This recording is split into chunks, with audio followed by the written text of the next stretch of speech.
インバウンド、インバウンド。インバウンドの話が多くないですか？あんまりね、話題にならないのは、どんだけ一般の日本人、国民が犠牲になっていることなのか。今日はそれについてちょっとお話したいと思います。スティーブ的視点のスティーブと言います。チャンネル登録をよろしくお願いいたします。海外に住んでいるアメリカ人のスティーブとして、日本の円が安くなると、やっぱり日本に行きやすくなる。まあ私だけじゃないんですよね。日本大好きな人たちが、もうすごいありがたい人がこの世の中が多いと思うんですが、インバウンドって確かにね、いろんな業者さん、観光業とか、レストランとか、ホテル、飛行機会社などなどの面から見るとありがたいことかもしれないんですよね。もう海外からたくさんの人が来る。たくさんのお金を持って需要がすごいから高く売れる。という立場から見るとすごいいいなーって喜んでいる人がまあ多いんだろうと思うんだけど、どちらかといえば泣いてる人の方が多くないですか？海外から来る人たちが今安い安い安いって叫んでて、もう安い日本って見て当然にいろいろな物価が上がる。ホテルが上がりますよね。レストランもいろいろなところの値段が上がっていくので、一般の日本人どこでも混んでいる。どこに行ってもね、高い。東京に泊まりたいんだけれども、ホテルが高すぎて泊まれない。多分8割、9割の方から一般の日本人から見ると、このインバウンドって決して喜べるところではないですよね。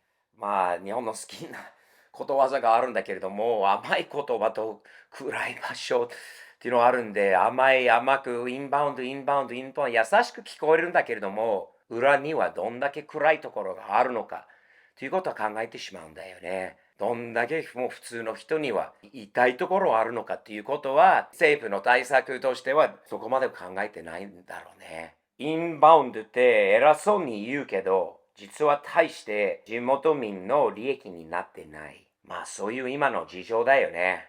ビジネスホテル一泊2万円も都内に泊まれない。市町族の宿泊費を節約する方法とかまでの記事が出てくると、日本人が自分の国で楽しみたい、休みたい、どっかに行きたいと行きたくても混んでいる。バス乗れない。電車乗れない。電車乗っても外国から来られた方の荷物が多いとか、環境が完全に違うとか、どこでも高いとか、どこでも並んでるとか、という環境になってしまったんだよね。このインバウンドと円安のダブルパンチで。一般的に7000円から8000円に設定されていることが多い市長の宿泊費。1万円が超えるビジネスホテルの宿泊費には足りませんと。これね、90年代日本にいたんですよ。90年代の感覚、7000円、8000円と、その当時の安いという考え方と、今とほら1万円超えという高いという感覚になったデフレがこの何十年続いてきた日本人が当時の何でも買えるお金があって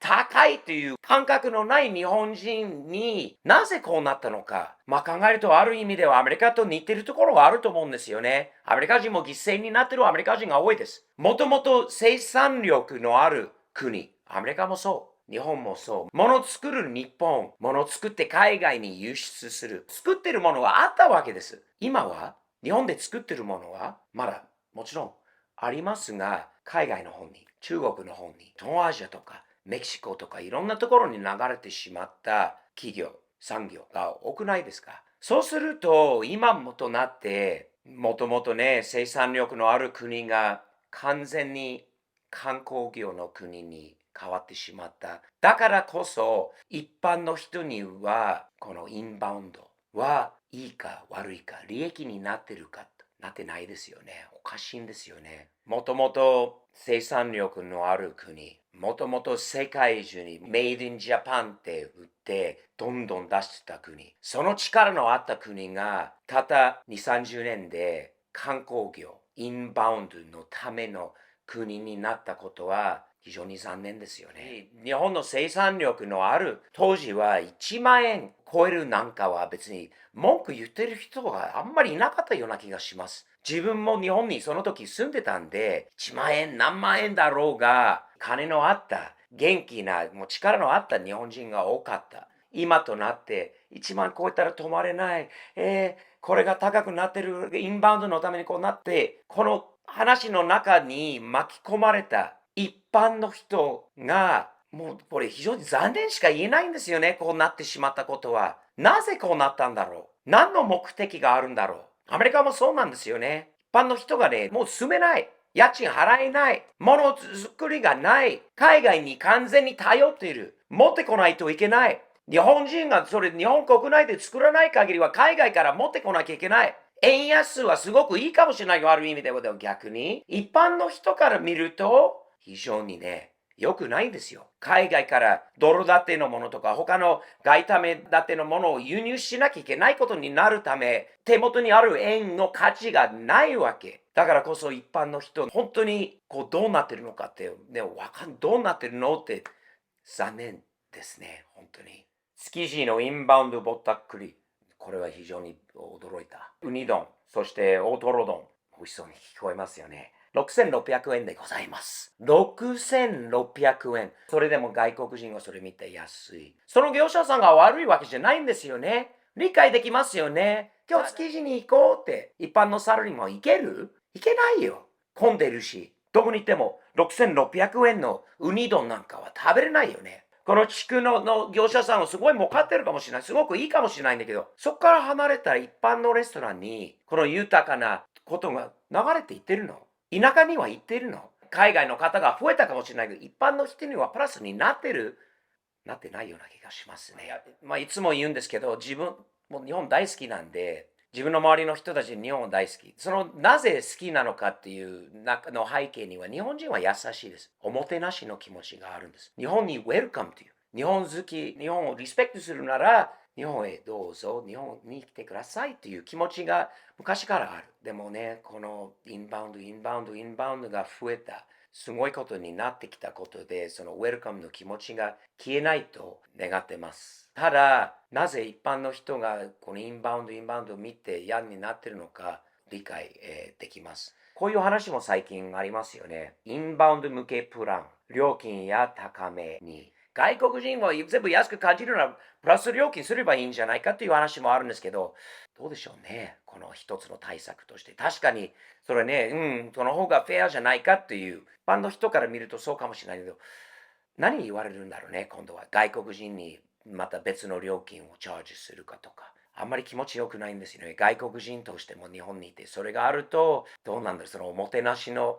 気持ちとか、日本の本当にすごいところが、ちょっとその話の中で消えてしまう恐れもあるので、正しい考え方かどうかはわからないんだけど、なぜ頭がそこに行ってしまう、ことが理解できますよね。まあ、私、たった一人の外国人、アメリカ人、テキサス州民のスティーブとして、日本大好き。だからこそこういう話をさせていただいていると思います。日本はあまり変わってほしくないんですよね。すごいいい国です。ずっと昔からいい国。今でもとってもいい国なんですけど、あまりにも急すぎていろいろ変わってきていて、日本っていうのは日本人の国だよね。日本人は自分の国をエンジョイできなかったら、何がいいのかって一つも理解できない。外国人としてもそれを聞くと、もう心も本当に、痛めます。元気な日本を見たいです。もっと元気なものづくりの日本のすごいところを世界にアピールしたいと。